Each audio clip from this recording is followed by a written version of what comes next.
What's up, ladies and gents? This is Casey Kid, coming at you with another Destiny 2 video. That's right, today we're talking about Destiny 2 yet again. The beta is on its way.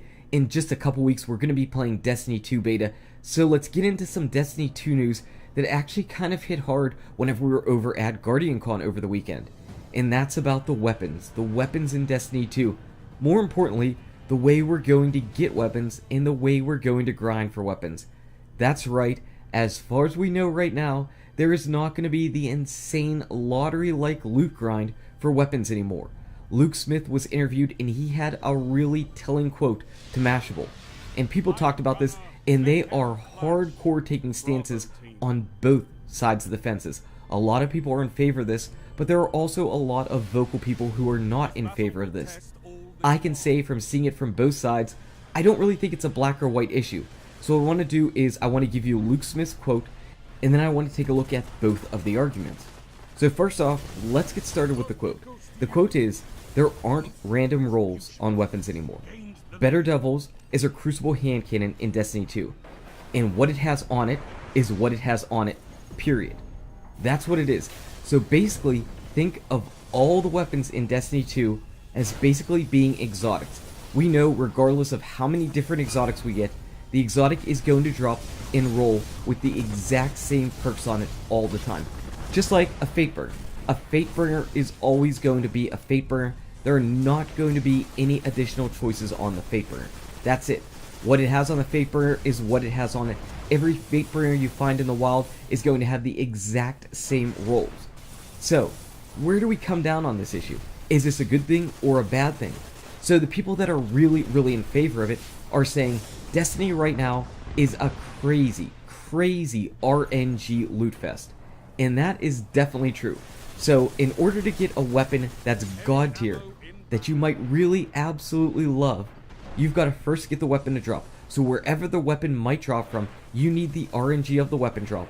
And then after that, you need the RNG of not only the sights, but you also need some of the stat boosts, you need some of the perks on two sides of the issue, and then you need to have those all together all at once. So the chances of you finding your absolutely perfect drop are very slim.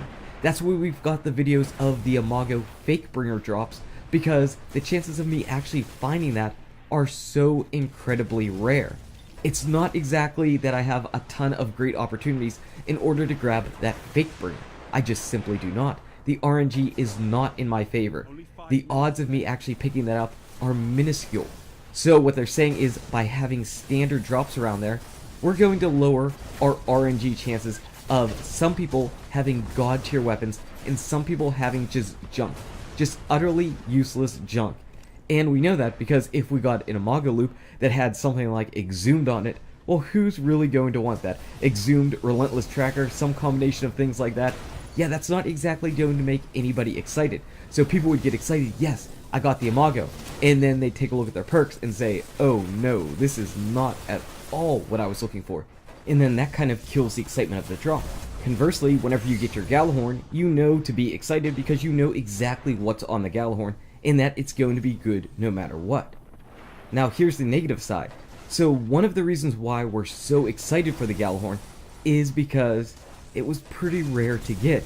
It's not like you saw it all the time. You saw it very rarely drop. So even though you knew it was absolutely insanely powerful, the fact is you didn't see it all over the place. And whenever it did finally drop, you were so excited that you finally got this crazy, insanely powerful gun that you were looking for potentially ages. For me, it was months and months and months, something like 7 months. Now, in no possible way do I want to have to wait 7 months for some type of legendary gun. No way do I want to have that happen. That would be crazy. So I can't imagine that any of these legendary guns are going to take that type of RNG to get. So what does this mean? Does this mean that we're going to get our insane god tier legendary weapons just very easily and then we're all done with it? That's definitely one of the cons. That's one of the things that people on the con side are thinking about. Also, people might say that this might hurt weapon diversity. And you're saying, wait a second, weapon diversity is already extremely low. But think about this. Let's look at the best hand cannons in the game. We've got the Palindrome, the Ias Luna, the Imago Loop, the Finalis Peril, all of those hand cannons are extremely viable and absolutely usable in PvP in the Crucible. They are all phenomenally great, and they can all come with great roll combinations, and the same combinations with among each other. But what happens if only the Palindrome or only the Finalis Peril gets the max range and the hidden hand and the luck in the chamber or rangefinder, whatever it might be, and the other ones get some type of useless perk or something that's not as desirable, something similar like Grenadier, which isn't a terrible perk, but it's not going to be as useful as rangefinder or luck in the chamber or whatever the case may be. What then? Then everybody is only going to gravitate towards the best of the best whenever they're playing in the Crucible. So just something to keep in mind. It might hurt weapon diversity whenever you don't have any other options, whenever you're forced into one roll of the gun. But here's the kicker. We know from some screenshots and from some people playing that weapons had weapon mods on them. What we don't know is what weapon mods do or how we acquire them or how they end up changing the gun. If I was guessing, I would assume that subsequent pickups of the gun, so if we got second, third, fourth better devils, that somehow this was related to getting a weapon mod or a new weapon mod or building a new weapon mod that would let you change some of the stuff on the gun. What it would let you change, I have no idea. What it would let you add, I have no idea. But that's at least one way to add some differences to the guns, but still, it's still the better devil. At the end of the day, it's still the better devil. Like I said, this issue is not as black and white as some people might make it seem.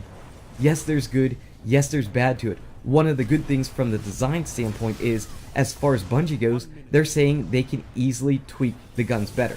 They can individually tweak. So if Better Devils is simply too good and too usable, boom, they go in and tweak it, and then Better Devils isn't as good. Or simply they bring something up to compete with Better Devils, which means that you've got to go find that gun again, and then potentially get the weapon mods for that as well. Destiny 2 is going to be a different game, so trying to think about Destiny 2 in terms of Destiny 1 isn't going to be an easy thing. But I absolutely wanted to talk about this topic because I feel like it's a little bit broader than some people might make it out to seem.